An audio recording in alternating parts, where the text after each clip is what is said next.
Welcome back boys and girls. It's me Aji back again with another video. எனக்கு இந்த வீடியோல நான் கிட்டத்தட்ட ஒரு 2 மாசத்துக்கு முன்னாடி ஒரு போல் ஒன்று வச்சிருந்தேன். அந்த போல்ல ஒரு 3 கேம் கொடுத்துட்டு இந்த 3 கேம்ல எந்த கேம் உங்களுக்கு கிரியேட் பண்ண சொல்லி தரணும்னு கேட்டிருந்தேன்.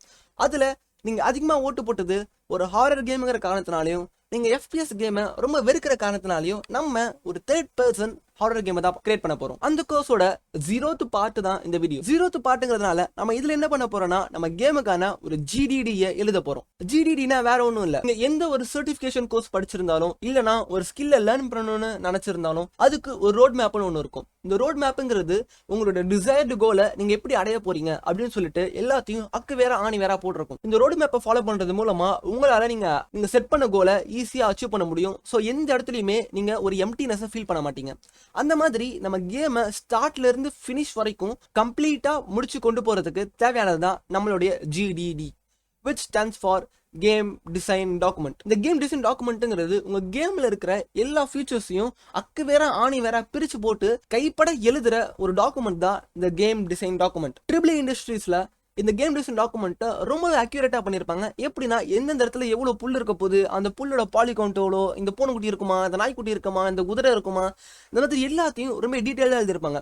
நம்ம சோலோ டேவுங்கிறதுனால நம்ம இவ்வளோ டீட்டெயிலாக போகணும்னு அவசியம் கிடையாது. கீழே டிஸ்கிரிப்ஷன்ல கூகுள் டாக்குமெண்ட் லிங்க் ஒன்று கொடுத்துருப்பேன். அந்த லிங்கை கிளிக் பண்ணீங்கன்னா இந்த டாக்குமெண்ட் ஓப்பன் ஆகும். இந்த டாக்குமெண்ட்டை உங்களோட பிசியில் டவுன்லோட் பண்ணிக்கிட்டு உங்க பிசியில் இருக்கிற டிஃபால்ட்டான டெக்ஸ்ட் எடிட்டர்ல இது ஓபன் பண்ணுங்க. ஓபன் பண்ணதுக்கு அப்புறம் இந்த டாக்குமெண்ட் பார்க்க இப்படிதான் இருக்கும். இந்த டாக்குமெண்ட்ல இருக்கிற பேசிக்கான क्वेश्चंस ஆன்சர் பண்றது மூலமா உங்களோட கேமை உங்களால தெளிவா டிஃபைன் பண்ண முடியும். Starting off with game name. உங்க கேமுக்கு ஸ்டார்டிங்லேயே ஒரு நல்ல நேம் கொடுக்கணும் அவசியமே கிடையாது. நான் எப்பவுமே என்னோட கேம் என்ன ஆரம்பிப்பேன்னா suffix with project followed by அது எதை பேஸ் பண்ணியிருக்க போகுது. ஃபார் எக்ஸாம்பிள் இந்த கேமோட பேசிக் ஐடியா எதுல இருந்து வந்துச்சுன்னா கிரானில இருந்து வந்துச்சு. ஸோ நான் என்ன பண்ண போறேன்னா கிரானியை தேர்ட் பர்சன்ல எப்படி ஹாரர் எலமெண்ட்ஸோட ஆட் பண்ணி கிரியேட் பண்ணணும்னு சொல்லி கொடுக்க போறேன். அதை என்ன பண்ணுவோம்னா ப்ராஜெக்ட் கிரானின்னு இருக்கா, அந்த கிரானிக்கு பதிலாக நம்ம தமிழ்ல பாட்டிமான்னு வச்சுக்கலாம். ஸோ ப்ராஜெக்ட் பாட்டிமா. ஸ்டார்டிங்ல எப்பவுமே கேம் நேம் பத்தி அதிகமாக யோசிக்காதீங்க. ஜஸ்ட் உங்க மனசுக்கு என்ன வருதோ ரிலேட்டடா கேமுக்கு ரிலேட்டடா என்ன இருக்கோ அந்த பேர் வச்சுக்கோங்க. இந்த கோர்ஸோட கடைசி பார்ட்ல நேம் எப்படி வைக்கணும்னு நான் சொல்லித்தரேன். அதே மாதிரி பார்க்க போகிறது ஜானர். ஸோ ஜானர் பார்த்தீங்கன்னா நமக்கு of course we comes under horror genre and then TPP, which stands for third person perspective. அடுத்து பார்க்க போகிறது கேம் எலமெண்ட்ஸ். இந்த கேம் எலமெண்ட்ஸ்ல இங்கே டிஸ்கிரிப்ஷன் கொடுத்துருக்காங்க. Game elements R the basic activities the player will be doing for fun. இந்த இடத்துல நம்மளோட கேமோட மெயின் எலமெண்ட் பேசிக்கான ஆக்டிவிட்டி என்ன, அந்த இடத்த விட்டு தப்பிக்கணும்.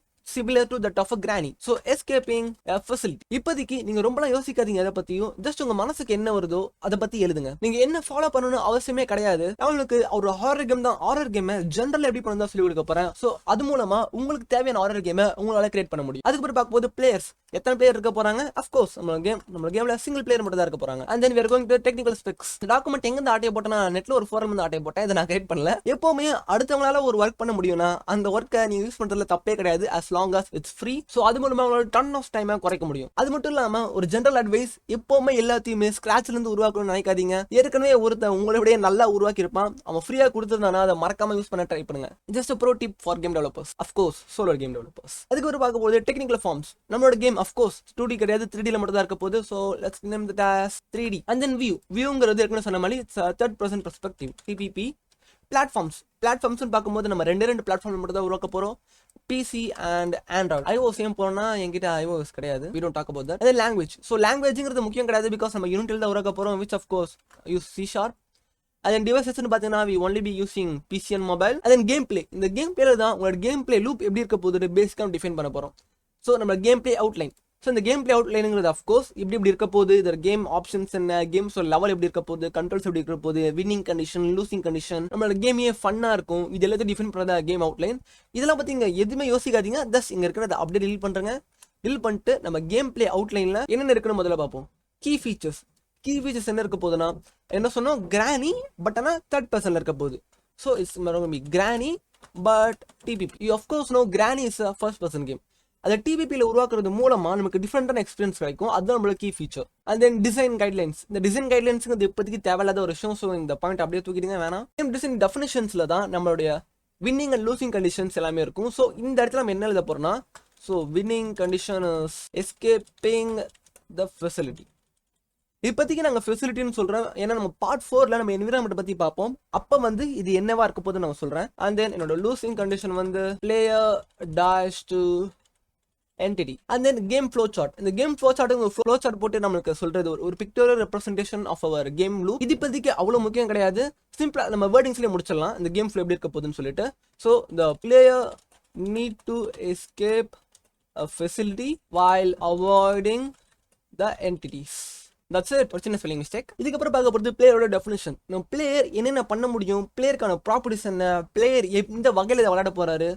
இந்த பிளேயருங்கிறது நீங்கள் ரியல் லைஃப் பிளேயர் எடுத்துக்காதீங்க, நீங்கள் வந்து இந்த கேமுக்குள்ளே இருக்கிற பிளேயரை நீங்கள் அசியூம் பண்ணிக்கோங்க. ஸோ அப்படி நான் பார்த்தோன்னா, so the player is, let's say, kidnapped and brought to the facility a random stranger. ரொம்ப யோசிக்காதீங்க, உங்கள் மனசுக்கு என்ன வருதோ அதை எழுதுங்க. நம்ம எப்படி கேம் உருவாக்குறதுல இதெல்லாம் நம்ம எப்படி அச்சீவ் பண்ணுறதுன்னு பார்ப்போம். ஸ்ட்ரேஞ்சர் அங்கே கூட்டு போயிட்டு அவர் வித்துறார், selling the player for some cash. நம்ம பிளேயரோட பேசிக்கான டெஃபினேஷன். பிளேயரை தூக்கிட்டு போய் ஒருத்தங்கிட்ட வித்துறான், வித்த இடத்துல அந்த என்டிட்டி இருக்கு. the players is ruled by an entity which tries to execute the player. அந்த நீங்க பாத்தீங்கன்னா நமக்கு இன்னொரு பிளேயர் டெஃபினேஷன் இருக்கு. இந்த இடத்துல தான் நம்ம பிளேயருக்கு என்னென்ன ஆக்ஷன் பண்ண முடியும், பிளேயரோட வெப்பன்ஸ் என்ன, பிளேயரோட ஹெல்த் என்ன, தான் டிஃபைன் பண்ணுவோம். So the player can be one shotted by the way. So the player can be one shotted. ஒரே ஷாட்டை பண்ணலாம் பிளேயரை, பிகாஸ் என்டிட்டி அவ்வளோ பவரான entity.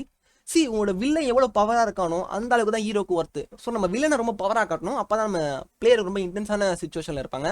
Player can be one shotted and then player can interact with environment, and then moreover player can occasionally disable the entity. Sometimes நமக்கு வந்து ஒரு weapon கிடைச்சது நம்மளோட என்டிட்டியை வந்து ஒரு தடவை கொஞ்ச நேரமாவது ஸ்டாப் பண்ற மாதிரி இருக்கணும், similar to that of Granny. Then that's it. பிளேயரோட ப்ராப்பர்ட்டிஸ். ஆனால் இப்போதைக்கு இந்த கேமுக்கு அந்த பிளேயர் ப்ராப்பர்ட்டிஸ் நம்ம எதுவும் மென்ஷன் பண்ண போகிறது. ஃபியூச்சரில் பண்ண போகிற கேம்ஸில் இந்த செக்ஷன் நம்ம ஃபில் பண்ணுவோம். இப்போதைக்கு நமக்கு இது வேணாம். அதுக்கப்புறம் பார்க்க போகிறது பிளேயரோட ரிவார்ட்ஸ். இந்த பிளேயரோட ரிவார்ட்ஸுங்கிறது ரொம்ப ஒரு முக்கியமான விஷயம். ஃபார் எக்ஸாம்பிள், நீங்கள் கிரானியில் ஏதாச்சும் ரிவார்ட் கொடுப்பாங்கன்னா கிடையாது. அந்த கிரானியில் கிடைக்கிற ஒரே ரிவார்ட் அதுக்கிட்ட தப்பிச்சிட்டோம் அப்படிங்கிற மாதிரி ரிவார்ட் மட்டும்தான். இல்லை நீங்கள் வேற ஒரு ஹாரர் கேம் நீங்கள் எக்ஸாம்பிளாக எடுத்துக்கிட்டீங்கன்னா, ஃபார் எக்ஸாம்பிள் இந்த ஐஸ்னு ஒரு ஹாரர் கேம் இருக்குது. இந்த ஐஸுங்கிற ஹாரர் கேமில் உங்களுக்கு ஒரு காயின்ஸ் கொடுப்பாங்க. இல்லை மேரியோ எடுத்துக்கோங்க, மேரியோட ஒரு காயின்ஸ் கொடுப்பாங்க. ஏதாச்சும் ஒரு ஃபேமஸான ஹாரர் கேம் எடுத்துக்கோங்க, ஃபார் எக்ஸாம்பிள் சைலண்ட் ஹில். அதில் வந்து என்னன்னா உங்களுக்கு ஒரு ஆமோ இல்லைனா ஒரு கலெக்டபிள்ஸ் இந்த மாதிரி வச்சு ஒரு ரிவார்ட் கொடுப்பாங்க. இந்த ரிவார்ட் மூலமாக உங்களுக்கு ஏதாச்சும் ஒன்று கிடைக்கும். ஃபார் எக்ஸாம்பிள் ஒரு அவுட்ஃபிட் அன்லாக் பண்ணுவீங்க, இல்லை ஒரு அச்சீவ்மெண்ட் கிடைக்கும். இந்த மாதிரி ஒரு சிம்பிளான விஷயம் வச்சு நம்ம பிளேயரோட கேம் பிளேவை பூஸ்ட் பண்ணலாம், நம்ம பிளேயரோட எங்கேஜ்மெண்ட்டை இன்க்ரீஸ் பண்ணலாம். அதுக்கு நம்ம கேம்ல என்ன இருக்க போகுது அப்படிங்கிறது தான் அதில் முக்கியம். இந்த செக்ஷனும் நம்ம இப்போ பண்ண போகிற கேமுக்கு தேவையில்லாத ஒரு விஷயம். ஸோ இதையும் நம்ம தூக்கிடலாம். அடுத்து பார்க்க போகிறது யூசர் இன்டர்ஃபேஸஸ். ஸோ யூசர் இன்டர்ஃபேஸஸ்ங்கிறது ரொம்ப பெரிய மேட்டர்லாம் கிடையாது. சிம்பிளாக நம்ம கேமை யூஐ மூலமாக எப்படி நேவிகேட் பண்ண போகிறதுங்கிறது தான். ஸோ சிம்பிளாக இந்த லைனை தூக்கிட்டு we are going to use a simple and slick UIs. அவ்வளோதான். இது நம்மளோட கேம் டிசைன் டாக்குமெண்ட்டை முடிச்சாச்சு. ஜஸ்ட் சிங்கிள் பேஜ் மட்டும் தான் அந்த டோட்டல் டாக்குமெண்ட்டே வரணும். இதையே நான் ரொம்ப சிம்பிளாக முடிச்சிருக்கேன். ஏன்னா இதான் நான் சொல்லிக் கொடுக்க போகிற ஒரு ஃபர்ஸ்ட் கேம். இந்த கேம்ல நீங்கள் ரொம்ப காம்ப்ளெக்ஸ் அளவு போக வேணாம். போக இந்த இருக்கிற டிசைன் காம்ப்ளெக்சிட்டிஸை பற்றி பேசுவோம். பட் ஸ்டில் இது 0th பார்ட்டுங்கிறதுனால I want to keep it really short and simple. இதே மாதிரி நான் எப்படி கிராண்ட் டிபிஎஸ்ல பண்றேனோ அதே மாதிரி நீங்கள் யாராச்சும் ஒரு ஃபர்ஸ்ட் பர்சன் கேம் எடுத்துக்கோங்க, அதை டிபிஎஸ்ல பண்ணுங்க. அதுக்கேற்ற மாதிரி இந்த கேம் டிசைன் டாக்குமெண்ட்டை ஃபில் பண்ணுங்க. இல்லை உங்களுக்கு ஒரு பிளேயர் ஒன் ஷாட் பண்ண வேணாம், இல்லைன்னா அவுட்லாஸ்ட்ல இருக்கிற மாதிரி பிளேயர் வந்து அடி வாங்கிட்டு ஒரு சர்டன் அமௌண்ட் ஆஃப் ஹெல்த் இழந்ததுக்கு அதுக்கப்புறம் அவனை கொள்ற மாதிரி நீங்க வச்சுக்கலாம். இல்லைன்னா இந்த என்விரான்மெண்ட்ல இன்டராக்ட் பண்ண வேணாம், என்விரான்மெண்ட் இன்டராக்ட் பண்ணாம என்டிட்டியோட இன்டராக்ட் பண்ற மாதிரி இருக்கலாம். உங்க இஷ்டத்துக்கு உங்க கிரியேட்டிவிட்டியில வரத மறக்காம இந்த இடத்துல எழுத மறந்துடாதீங்க. உங்களுக்கு ஏதாச்சும் டவுட் இருந்துச்சுன்னா, எக்ஸாம்பிள் உங்களால ஏதாச்சும் ஒரு ஃபீச்சர் ஆட் பண்ண முடியுமா, இல்ல ஆட் பண்ண தெரியலன்னா மறக்காம கீழே கமெண்ட்ஸ்ல சொல்லுங்க. And that should wrap around the 0th part of horror game series. ஒரு சின்ன விஷயம், YouTube is not a profitable job for me. Yes, I know, நான் கிட்டத்தட்ட கன்சிஸ்டண்டா இருக்கிறது இல்ல. பட் ஆனா உங்களுக்கு என்ன சப்போர்ட் பண்ணணும்னு தோணுச்சுன்னா கீழே டிஸ்கிரிப்ஷன்ல ஒரு டொனேஷன் லிங்க் இருக்கு. You can donate whatever amount you want. நீங்க டொனேட் பண்ணி மட்டும் தான் சப்போர்ட் பண்ணணும் அவசியமே கிடையாது. ஜஸ்ட் நீங்க ஒரு சின்ன லைக் போறது மூலமா என்ன சப்போர்ட் பண்ணலாம். இல்ல கேம் டெவலப்மெண்ட்டே தெரியாத உங்க ஃப்ரெண்டுக்கு ஷேர் பண்றது மூலமா நீங்க சப்போர்ட் பண்ணலாம். இல்லனா ஜஸ்ட் சப்ஸ்கிரைப் பண்றது மூலமா கூட என்ன சப்போர்ட் பண்ணலாம். இத்தனை நாள் வீடியோ வரலனா அதுக்கு மிகப்பெரிய ஒரு காரணம் இருக்கு. ஃபியூச்சர்ல வேணா அதை பத்தி வீடியோ பண்ண ட்ரை பண்றேன். And that should wrap around this video. As always, the name is Angelo. Thanks for watching. I will see you in the next video. See ya.